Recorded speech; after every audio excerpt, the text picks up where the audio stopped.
kapwa ko na lang. Sama na. Sama na. Ayoko na. Sawa na ako. Nahihiya na ako sa mga tao, JR. Nahihiya na ako. Pwede na sa buhay, babe. Hindi na nga nangyari yun. Hindi ko naman sila sinaktan, babe. Hindi ko naman sila sinaktan. Hindi. Kasama natin si Jocelyn Bonde na mula sa Buhi, Camarines Sur at ang kanyang reklamo ay patungkol sa kanyang mapanakit umanong kinakasama na si JR Almacin. Ano itong reklamo, ma'am, patungkol dito sa kinakasama mong si JR? Ano po, sir, kasi gusto ko na po talaga sa kanya makipaghiwalay kasi nga ganyan na ugali niya. Masyado siyang, mapag-ano na siya sa mga anak kong una. Kasi yung anak kong una, hindi niya binibigyan ng, parang tunay na ama siya. Parang iba ang trato sa kanila. Medyo, sinasabi mo, ma'am, medyo pabaya itong tatay, si Opo. JR. Opo. Anong klaseng pananakit po, ma'am, na ginagawa ni JR? Hindi, yung kasing namin, yung nakaraan na po, nung naglipat kami sa boarding house sa Pili, inagis niya po yung anak kong panganay. Dahil nga po, hindi ko siya pinagbigyan. Kaya nagalit siya dun sa anak ko kasi nga, nahulog po sa sahig. Hinagis ni JR Opo. mismo itong anak mo at nadapa sa sahig. Po. Dahil sa anong rason po, ma'am? Yung hindi ko siya pinagbigyan, sir. Hindi mo siya pinagbigyan itong mister mo. So, Opo. napagbuntungan po itong anak Yung mong anak si... ko po. itong anak mong... Opo, matagal na rin po nangyari yun. Nung pa yata yun, 2020 po yata. Opo. Yung sa'yo, ma'am, anong klaseng pananakit po sa'yo ni JR? Yung 2020 region po, inuntog po ko niyan sa semento.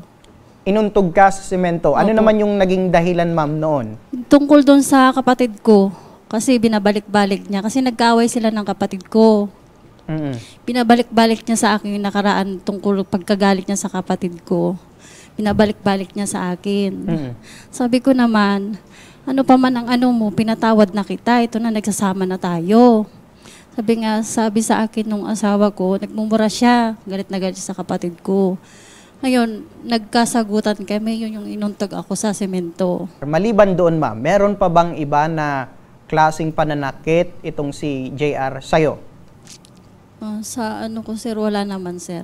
Yun lang yung last, ma'am? Last na lang po. Na sinasabi mong nasaktan ka ni JR? Yun lang. Yung sinasabing pananakit? Opo. Yun lang naman? Yun lang po. Kayo ba ni JR ay merong anak? Meron po isa.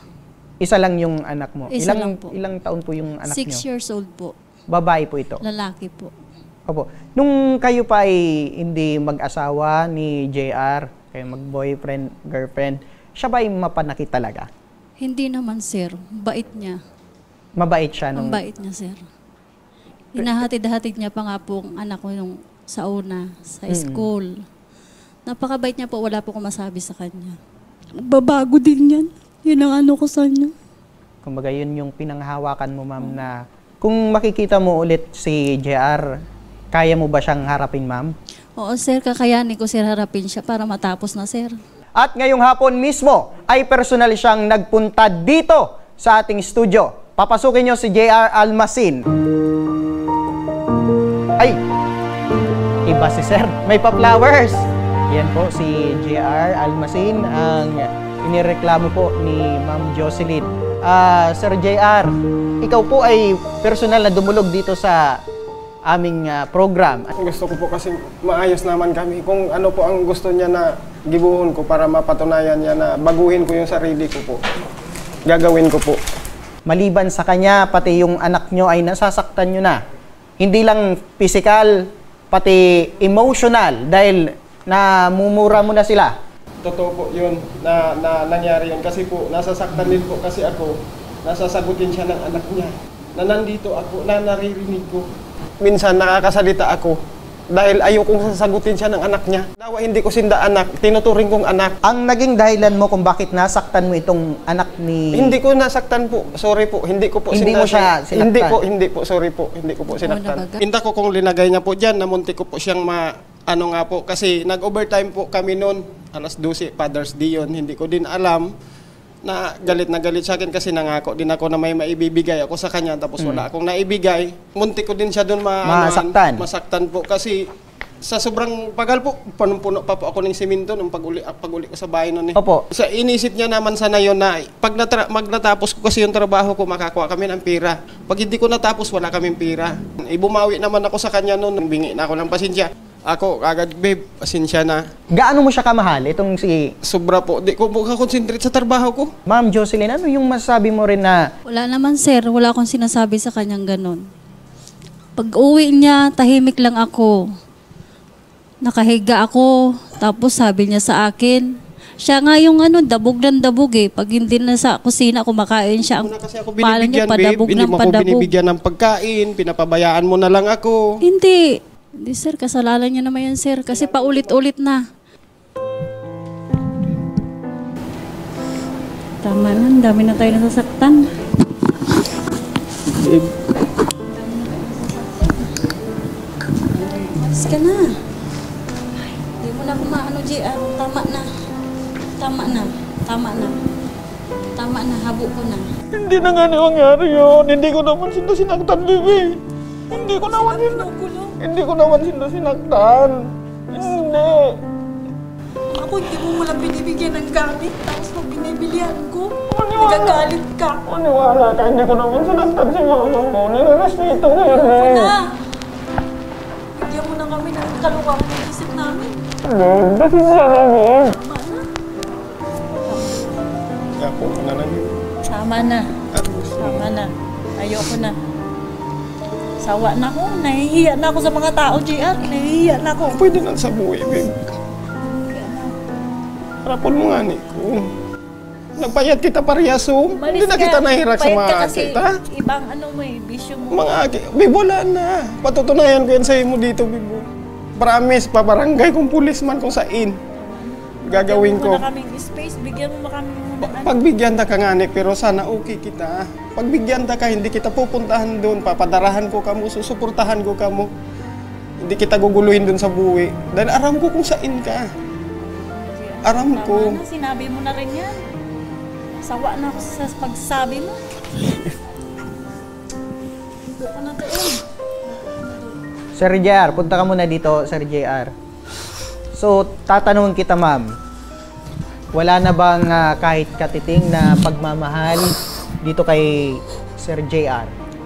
Pag binigyan mo daw siya ng tsansa ay pagbabago na siya at hindi niya na ulit gagawin yung mga hindi mo gusto. Noon pa, sir. Noon pa niya ginawa. Una pa lang, nagbago na siya. Ngayon, lumalaki ng mga anak ko. Nakikita ang ugali niya. Nagagaya pa sa kanya. Kaya umano ng mga anak ko, ayoko magaya sa kanya. Nakailang barangay na tayo. Sawa na rin sa atin ang barangay. Babe, pasensya na nga ni. Pasensya na nga ni, babe. Ganito, dahil sa itinanggi ni Sir JR ang ilang pananakit na sinabi ni Jocelyn, alamin natin ngayon mismo sa barangay. Yan, nasa kabilang linya ng telepono si Kapitan Ian Christopher de la Rosa ng Barangay Santa Rosa del Norte, Pasakaw, Camarines Sur. Kap, kilala niyo ba itong mag-asawa na si Jocelyn at JR? Yes po. Taga dito po yan sa barangay po namin. Opo. Actually po, dalawang beses na yan. Dalawang beses ko na kinausap yan, dalawang iyan. Regarding, una, yung custody ng bata and at the same time, yung concern ng ina. Actually, yung first complaint sa amin dito, yun nga po, during, before the Father's Day, nagkaroon ng confrontation ng dalawa. And at the same time nga po, humingi kami ng assistance with the PNP Pasakaw para humingi ng tulong kasi nagkaroon ng promotion yung dalawa. It's actually, sir, nag-issue na kami ng BPO, Barangay Protection Order, na kung saan po binabawalan na yung lalaki na pumunta doon sa bahay po nila. Siguro sasamahan na lang po namin itong mag-partner para makapag-usap po dyan sa inyong barangay, Kap? Para sa formal na kasunduan.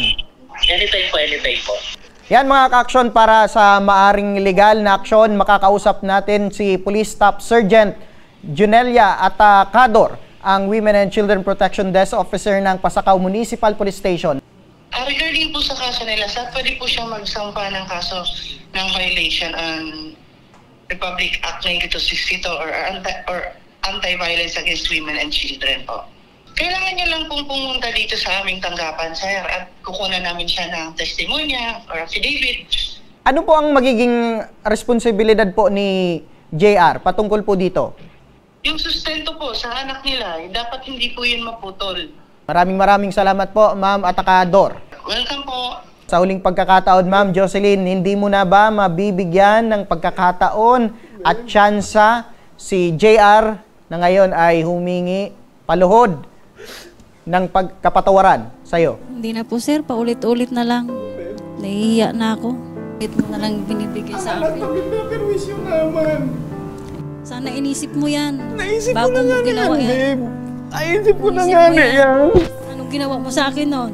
May sakit pa ako, may trangkaso ako. Anong ginawa mo? Ayun na nga, pasensya na nga, babe. Yun talaga gusto mo mangyari. Umalis ka na. O gusto mo talaga mangyari, babe? Umalis ka na dyan. Huwag ka mag-arte. Hindi ko nag-arte. Totoo ni Huwag ka babe. magpaawa. Ginawa mo na rin yan doon, kala mama. Pukpuk-pukpukan ng ulo mo. Nagawa ko noon, mas sobra pa dyan ang magawa ko, babe. Hindi ako makaabot ni Pasakaw. Tandaan mo yan, Inulit sinabi mo ko pa sa rin. mo. Halos si mama. Tandaan mo Papagkain mo yan, na eh. ng motor. Tandaan mo, nagmumotor ako. Umalis ka na. Ikaw ang sisiyong gani. Umalis ka na.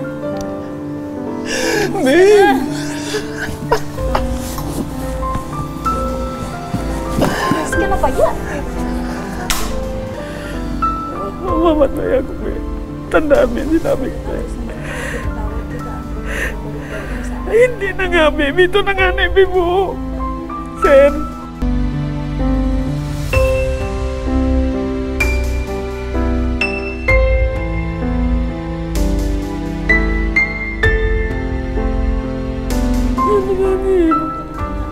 Nagagandaan ko si Bunda, hindi na mauulit. Promise, dawaan ng bungangang maririnig niyo sa kung wala na. Hindi na, babe. Sa totoo lang. Hindi na talaga. Hindi na, babe. Dahil sa ayaw na talaga ni Ma'am Jocelyn, buo na talaga yung desisyon ni Ma'am Jocelyn na hiwalayan po ito ng tuluyan si JR. Kasi magulang ko, nasasaktan niya na eh. Hindi ka tanong. Siguro, JR, makinig ka muna, JR, ano? Ilan mo na ako. Siguro, irespeto muna natin si Ma'am Jocelyn. Alam niyo ako, hindi ako nagdadrama ngayon dito. Gaano mo siya kamahal? Mahal kita, babe. Sana ngayon ay irespeto muna natin kung ano ang magiging desisyon ni Yung- Ma'am Jocelyn. Respetuhin ko po siya, Apo. pero ayaw ko na kasi siya makukontak Eto, niya. ganito lang sir, bilang ama ay wag muna natin sa usapan na ay wag natin pabayaan yung sustento na sinasabi. Hindi niya yan pabayaan. At kung sakali man na Wag na natin yan, habang buhay sir. pa po ako, sir, hindi ko pabayaan ang anak ko. O, tama yan, sir. Tama Pero- yan. Ganito, JR, siguro irespeto natin muna yung desisyon ni Ma'am Jocelyn patungkol dito kasi hindi biro po yun na nasaktan po ito. Bilang lalaki, gawin mo na lang yung sinabi mo na magbabago ka para makita ni Jocelyn talagang desidido ka. Alagaan mo yung sarili mo at the same time, huwag mong papabayaan itong anak nyo. Magsuporta ka pa rin. Hindi niya nga, sir, di mapakita sa akin yan. 2 linggo na ngayon, oh. Hindi ko nayakap yung anak ko. Opo. Eto naman, sa ganito naman ma'am, siguro bilang karapatan din ng ama na makita niyang anak niya ay huwag mo naman ipagkait. Hindi ko sila pinabayaan. Ngayon, opo, nararamdaman kita, Kuya JR, ano? Kuya JR, ganito, irespeto muna natin si Ma'am Jocelyn kasi, kumbaga, baguhin mo na yung sarili mo, patunayan mo. Kung bago na, sir, yung nagbago na. Ma'am Jocelyn, ganito lang, ano, Ma'am 7 years, Jocelyn? hindi ko nasaktan ng pamilya mo, Jocelyn. Saan ko sinaktan ng pamilya mo? Tanungin kita ngayon, saan? Saan nga ni? Isabi mo ngayon dito, saan? Eto, ganito sir, hindi mo nga nasaktan yung pamilya pero nasaktan mo si Ma'am Jocelyn. So, ganito na lang, at least sir, alam natin yung pagkakamali natin. Inaamin natin na nagkamali po tayo sa ginawa natin at handa kang humingi ng tawad kay Ma'am Jocelyn sa ginawa mo. At kay Ma'am Jocelyn, siguro naman ay bigyan natin ng pagkakataon si sir na maging ama sa inyong anak.